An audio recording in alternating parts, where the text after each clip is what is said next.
그리스도 예수 안에서 누리는 자유, 그 자유가 어떤 것인지 아십니까?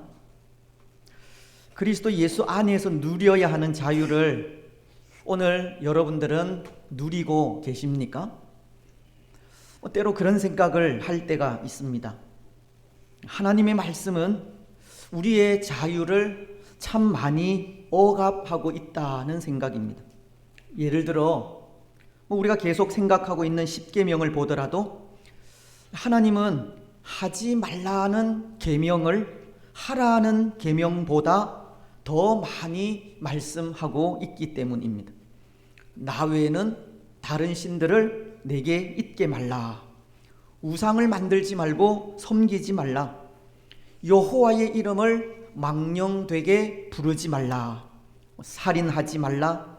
간음하지 말라. 도적질하지 말라. 내 이웃에 대하여 거짓 증거하지 말라. 내 이웃의 집을 탐내지 말라. 이 십계명은 거의가 하지 말라는 계명뿐입니다.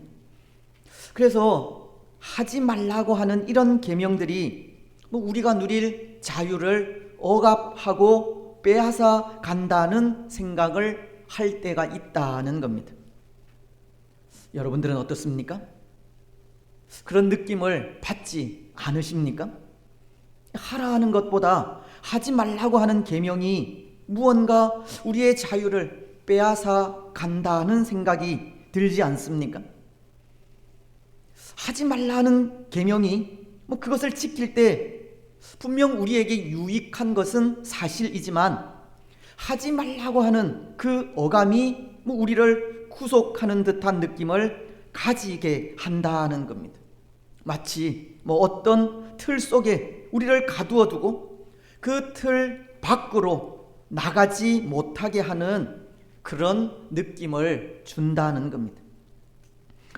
그런데 여러분, 한편으로 하나님의 말씀은 그렇게 하지 말라 하는 계명들로 우리의 자유를 박탈하는 듯한 느낌을 주기도 하지만 또 한편으로는 모든 것이 가하다는 말씀도 하시면서 자유할 수 있음도 가르치고 있습니다.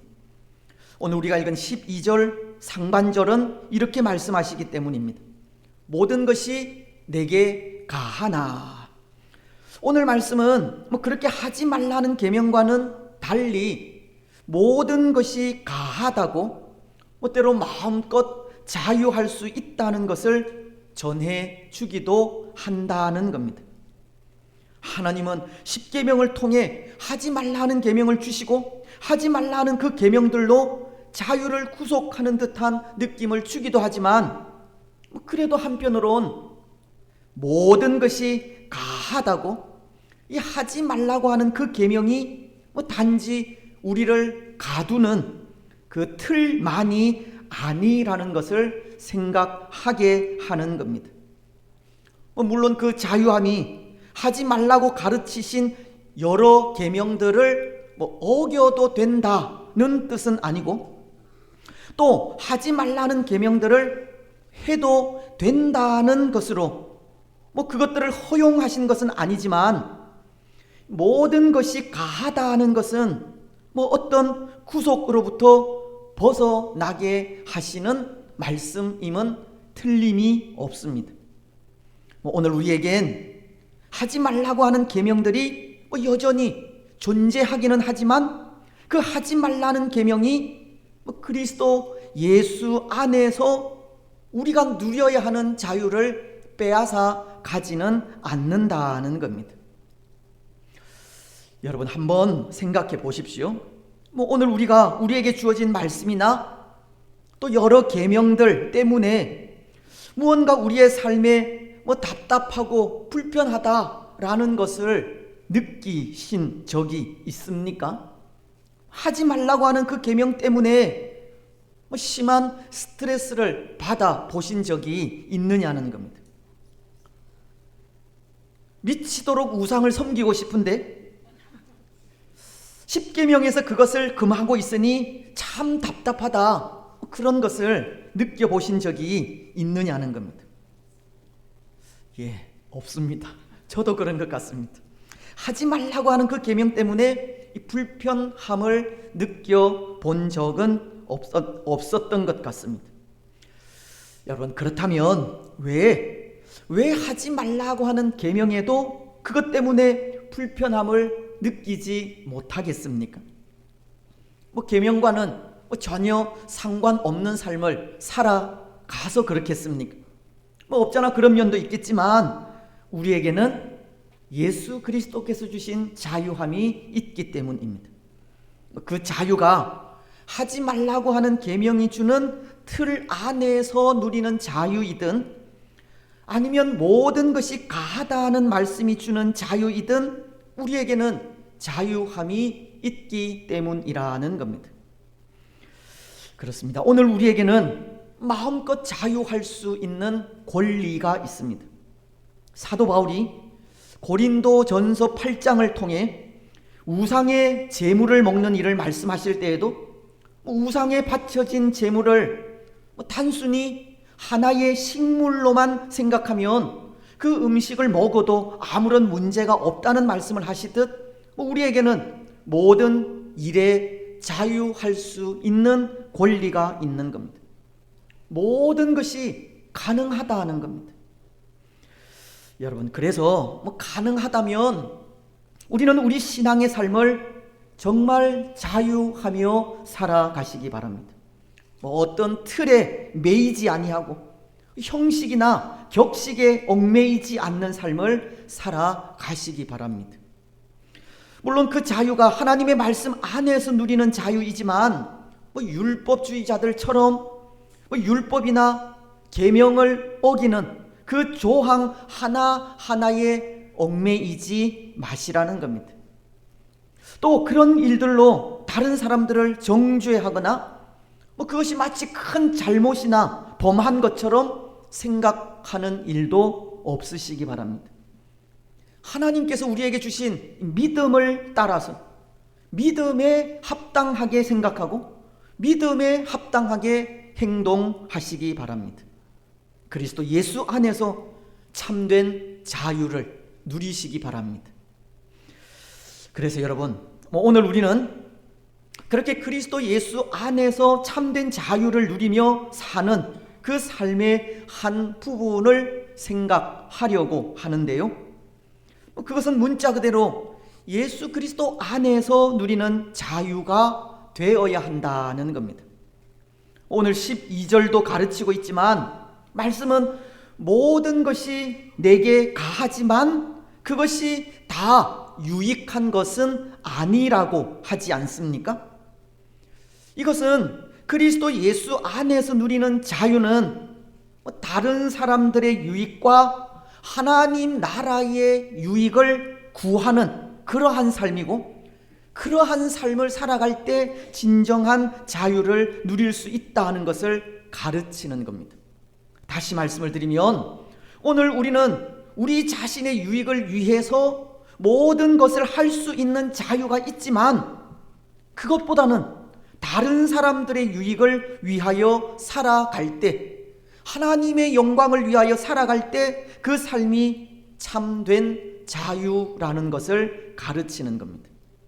고린도전서도 10장 23절을 통해 이렇게 말씀하십니다. 모든 것이 가하나 모든 것이 유익한 것은 아니요 모든 것이 가하나 모든 것이 덕을 세우는 것은 아니니 누구든지 자기의 유익을 구하지 말고 남의 유익을 구하라.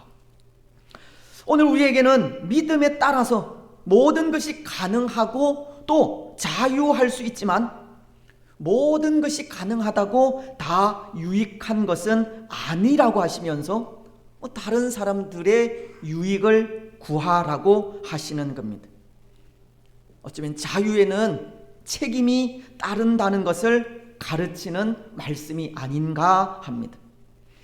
그래서 사도 바울도 우상에게 바쳐진 그 식물을 먹는 문제를 말씀하시면서 믿음으로 우상에게 드려진 식물을 먹어도 아무런 꺼리낌이 없지만 혹 우상에게 드려진 식물을 먹는 것을 믿음이 연약한 자들이 보고 실족하게 된다면 그 사람을 위해서, 믿음이 연약한 자들을 위해서 바울은 우상에게 바쳐진 제물을 먹지 않겠다고 믿음이 연약한 자의 유익을 위해 자신의 자유를 제한하고 있었습니다. 고린도전서 8장 13절은 이렇게 말씀하시기 때문입니다. 그러므로 만일 음식이 내 형제를 실족하게 한다면 나는 영원히 고기를 먹지 아니하며 내 형제를 실족하지 않게 하리라. 바울은 자신이 누릴 자유보다 다른 사람들의 유익을 먼저 생각하므로 자유에도 책임이 있다는 것을 가르치고 있는 겁니다. 근데 여러분, 사실은 그것이 그리스도 예수 안에서 누려야 하는 참된 자유입니다. 믿음이 있다고 마음대로 하는 것이 자유가 아니라 자유 속에서도 다른 사람들의 유익을 구할 때 그것이 그리스도 예수 안에서 누리는 참된 자유라는 겁니다. 그래서 오늘 말씀도 바로 그것을 가르치고 있는 겁니다. 우리가 그리스도 예수 안에서 자유함을 누리되 그 자유를 우리 자신만을 위해 사용하지 말라는 겁니다. 오늘 13절은 이렇게 말씀하고 있지 않습니까? 음식은 배를 위하여 있고 배는 음식을 위하여 있으나 하나님은 이것 저것을 다 폐하시리라. 몸은 음란을 위하여 있지 않고 오직 주를 위하여 있으며 주는 몸을 위하여 계시느니라. 그리고 20절은 이렇게 말씀하고 있습니다. 값으로 산 것이 되었으니 그런즉 너희 몸으로 하나님께 영광을 돌리라. 우리가 우리의 육체를 위해 자유하며 살아갈 수 있지만 그 자유를 우리 자신의 쾌락과 즐거움을 위해서 사용하지 말라는 겁니다. 육체를 통해서 누리는 자유는 그것이 하나님을 위하고 주의 영광을 위할 때 참된 자유라는 것을 가르치는 겁니다. 그런데 여러분, 만약 오늘 우리가 우리의 육체를 주를 위하여 사용하지 않고 우리 자신을 위하여 사용한다 생각해 보십시오. 우리의 육체를 우리 자신을 위해 사용한다고 할 때 우리는 우리의 육신을 어떻게 사용할 수 있겠습니까? 하나님께서 원하시는 대로 하나님의 영광을 위하여 또 다른 사람들을 위하여 전적으로 우리의 육신을 헌신하며 사용할 수 있겠습니까? 아마 우리의 마음이 원하는 대로, 우리의 욕심과 정욕이 원하는 대로 사용할 수밖에 없을 것입니다. 우리 자신의 쾌락과 즐거움만을 위해 사용할 수밖에 없다는 겁니다. 하지만 그런 자유는 참된 자유가 아니라는 겁니다. 그래서 성경은 우리 마음과 우리 정욕대로 우리의 육체를 사용하는 것을 어떻게 표현을 하고 있느냐 하면 간음이라는 말로 표현합니다. 여러분, 10계명 중에 제7계명이 명하고 있는 것이 간음하지 말라는 계명이지 않습니까? 그 간음이라는 것이 우리의 육체를 하나님을 위하여 사용하지 않을 때를 말씀하는 겁니다. 우리 자신의 쾌락이나 즐거움을 위하여 우리 육신을 사용할 때 그것을 간음이라고 한다는 겁니다. 그래서 주일 성수하는 부분을 예로 든다면 이 주일은 한 주간 동안 세상 일로 육신이 피곤하여 지쳐있는 날이기는 하지만 그날은 구별된 날로 하나님을 경배하고 예배하는 날이 되어야 하는데요. 하지만 그날을 피곤한 우리의 육신을 위해 쉬는 날로 사용한다거나 또는 육체의 즐거움을 위해 사용하게 될 때 그것을 간음이라고 할 수 있는 겁니다. 그래서 여기 이 간음이라는 말을 그런 의미로 이 세 가지로 구분하여 생각할 수 있는데요. 먼저 이 간음에는 육신적인 간음이 있습니다. 이것은 문자 그대로 우리 몸을 육신의 쾌락을 위해 사용할 때를 말하는 겁니다. 성적인 즐거움을 위해 육체를 사용하는 것을 말한다는 겁니다. 그래서 여기 이 7계명, 간음하지 말라는 계명에는 이런 뜻이 담겨져 있습니다. 간음하지 말라는 계명을 통해서 그것을 지킴으로 남녀 간의 정조의 신성함과 가정의 순결함을 보존하라는 뜻이 담겨 있다는 뜻입니다. 그것을 소교리 문답은 제71문을 통해서 이렇게 가르치고 있습니다. 제7계명이 요구하는 것은 마음과 말과 행위에서 우리 자신과 우리 이웃의 순결을 보존하라는 것이다. 다시 말씀을 드리면 하나님은 이 계명을 통해서 사회적인 질서와 가정의 질서를 보존하시려는데 그 목적이 있다는 겁니다. 질서가 세워지는 그것을 통해 순결한 사회를 요구하신다는 겁니다. 하지만 오늘 우리가 하나님의 그 뜻을 알지 못하고 우리 자신의 육체적인 쾌락을 위해서 육적인 간음을 행하게 된다면 그것은 하나님의 질서를 깨뜨리는 행위가 되는 겁니다. 더 나아가 이 육적인 간음은 하나님께서 허락하신 이 남녀 간의 바른 관계를 파괴시키고 가정의 신성함을 깨뜨려 버리는 겁니다. 그래서 육적인 간음으로 남녀 간의 관계가 파괴되고 가정이 깨어지면 결국 하나님의 나라는 올바로 서지 못하는 겁니다. 하나님의 나라뿐만 아니라 한 나라가 무너지는 것도 바로 이 육적인 간음으로부터 오게 됩니다.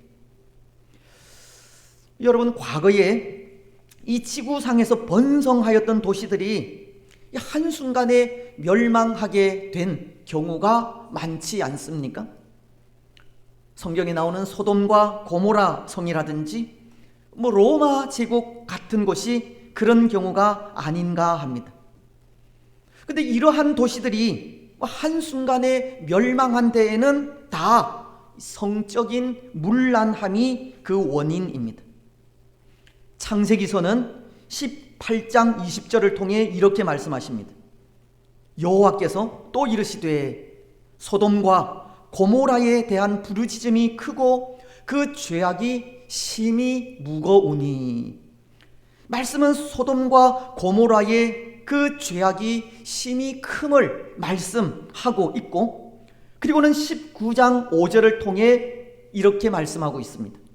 롯을 부르고 그에게 이르되 오늘 밤에 내게 온 사람들이 어디 있느냐 이끌어내라, 우리가 그들을 상관하리라.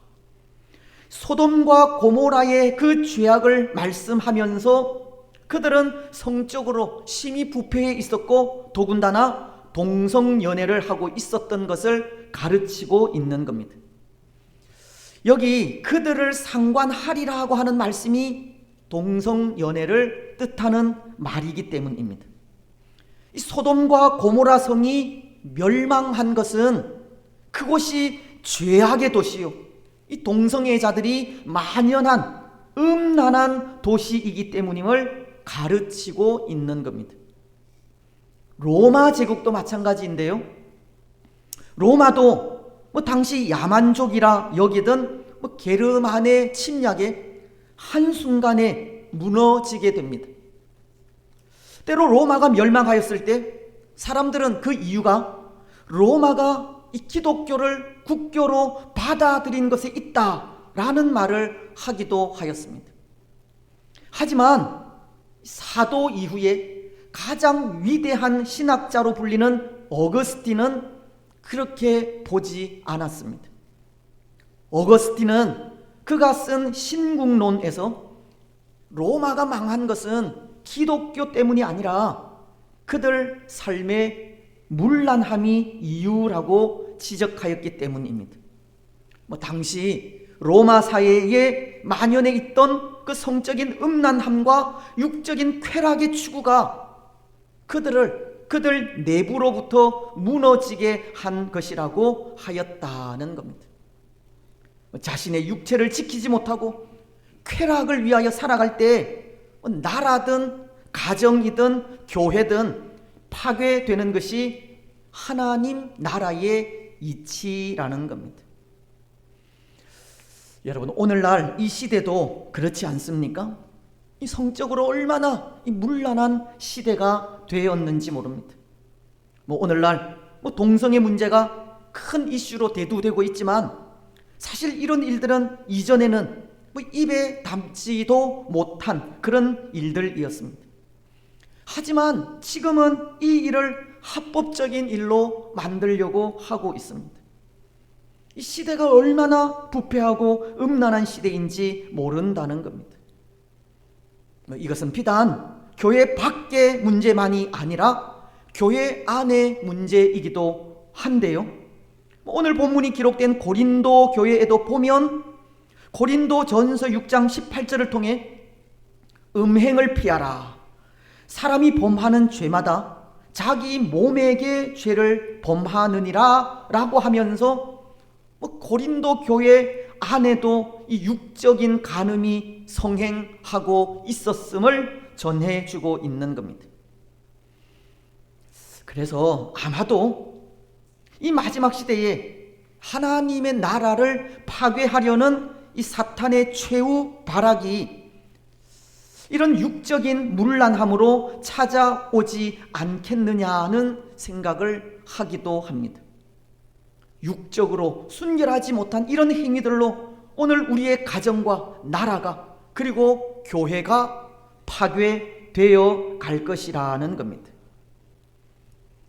그런데 여러분, 오늘 제7계명은 간음하지 말라라는 것을 가르침으로 우리 육신을 순결하게 보호함으로 남녀 간의 정조를 지키고 가정의 순결을 지켜가라는 말씀을 하고 있는 겁니다. 제7계명을 잘 지켜서 오늘 파괴되어가는 이 시대에 다시금 바른 질서를 세워가라고 하시는 겁니다. 오늘 우리가 육체적인 면에서도 마음껏 자유할 수 있지만 그 자유를 우리 자신의 쾌락을 위해 사용하지 말고 그것을 통해 우리 자신을 지키고 가정을 지켜가라는 겁니다. 여러분, 오늘 우리는 우리 육신을 음란함에서 지켜가시기 바랍니다. 우리 몸을 육체를 위해 사용하지 마십시오. 그래서 그 삶을 통해 가정과 사회와 나라의 질서를 지키고 보존해 가시기를 바랍니다. 이제 두 번째, 이 간음에는 마음의 간음이 있습니다. 예수님은 마태복음 5장 28절을 통해 이런 말씀을 하십니다. 나는 너희에게 이르노니 음욕을 품고 여자를 보는 자마다 마음에 이미 간음하였느니라. 이 간음에는 마음으로 하는 간음이 있다는 겁니다. 때로 세상 사람들은 눈에 보이는 행위와 육체적인 부분을 가지고 판단하기도 하지만 하나님은 눈에 보이는 행위뿐만 아니라 이 마음 깊은 곳에 숨어 있는 그 불순한 의도와 동기를 보시고도 판단하신다는 의미입니다. 근데 여러분, 이 말씀이 또한 우리에게 가르치는 뜻이 있다 생각을 하는데요.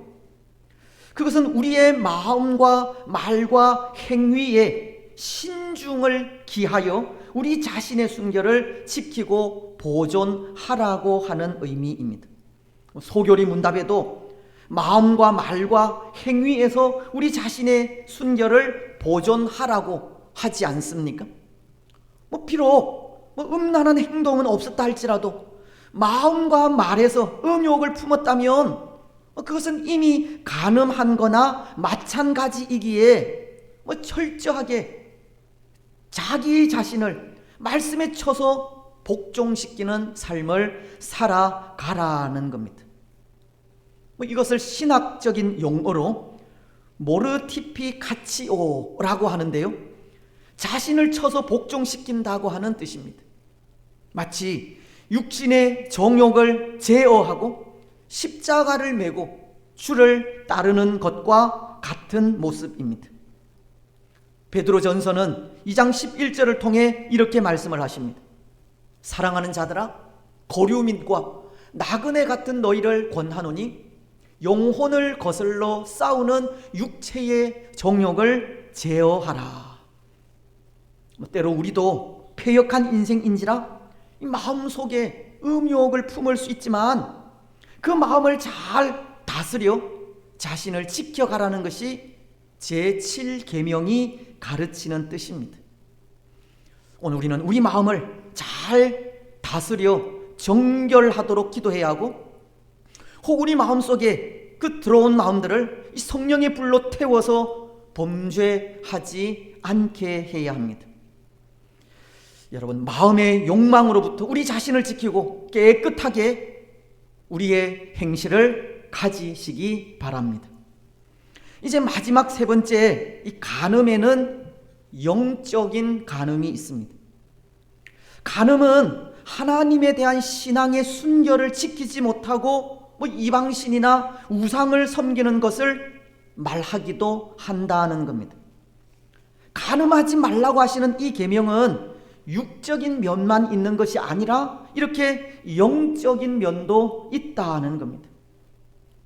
때로 우리는 하나님을 배반하여 떠나기도 하고, 또 하나님보다 더 사랑하고 위하는 것들이 있어도 아무렇지도 않게 생각을 하지만 사실 그것도 심각한 문제라는 것을 가르치는 겁니다. 왜냐하면 성경은 그러한 것을 영적인 간음이라고 하시기 때문입니다. 이사야서는 57장 3절을 통해 무당의 자식, 간음자와 음녀의 자식들아, 너희는 가까이 오라 라고 말씀을 하시면서 13절을 통해 이렇게 말씀하십니다. 네가 부르짖을 때에 네가 모은 우상들에게 너를 구원하게 하라. 그것들은 다 바람에 날려가겠고 기운에 불려갈 것이로되 나를 의뢰하는 자는 땅을 차지하겠고 나의 거룩한 산을 기업으로 얻으리라. 하나님은 네가 모은 우상들에게 라고 하시면서 우상을 섬기는 자들을 향해 간음자와 음녀의 자식이라고 하신 겁니다. 참신이신 하나님을 섬기지 않고 거짓된 우상을 섬긴다든지, 예수 그리스도 안에서의 구원이 아니라 교회 밖에서의 구원을 주장하며 성령을 따르지 않고 거스르는 모든 일은 다 영적 간음에 속하는 겁니다. 그래서 이 영적 간음은 용서받지 못하는 죄라고도 합니다. 마태복음은 12장 31절로 32절을 통해 이렇게 말씀하십니다. 그러므로 내가 너희에게 이르노니 사람에 대한 모든 죄와 모독은 사하심을 얻되 성령을 모독하는 것은 사하심을 얻지 못하겠고, 또 누구든지 말로 인자를 거역하면 사하심을 얻되 누구든지 말로 성령을 거역하면 이 세상과 오는 세상에서도 사하심을 얻지 못하리라. 때로 육적인 간음은 회개하면 용서받을 수 있는 기회가 있지만 영적인 간음은 용서받지를 못하는 겁니다. 여러분, 오늘 우리는 육적인 순결을 지켜야 하는 것처럼 영적인 순결, 신앙의 순결도 지켜가시기 바랍니다. 육적인 순결을 지키지 못할 때 개인의 삶이 파괴되고 가정이 파괴되듯 영적 순결을 지키지 못할 때 하나님의 나라가 파괴된다는 것도 기억하시기 바랍니다. 그래서 간음하듯 우상을 숭배하거나 하나님을 떠나 배반하는 삶을 살지 마시고 예수 그리스도의 신부로서 하나님의 나라를 지켜가는 순결한 성도들이 되시기를 바랍니다. 이제 말씀을 맺겠습니다. 사랑하는 여러분, 오늘 우리는 그리스도 예수 안에서 참된 자유를 누리며 살아가야 합니다.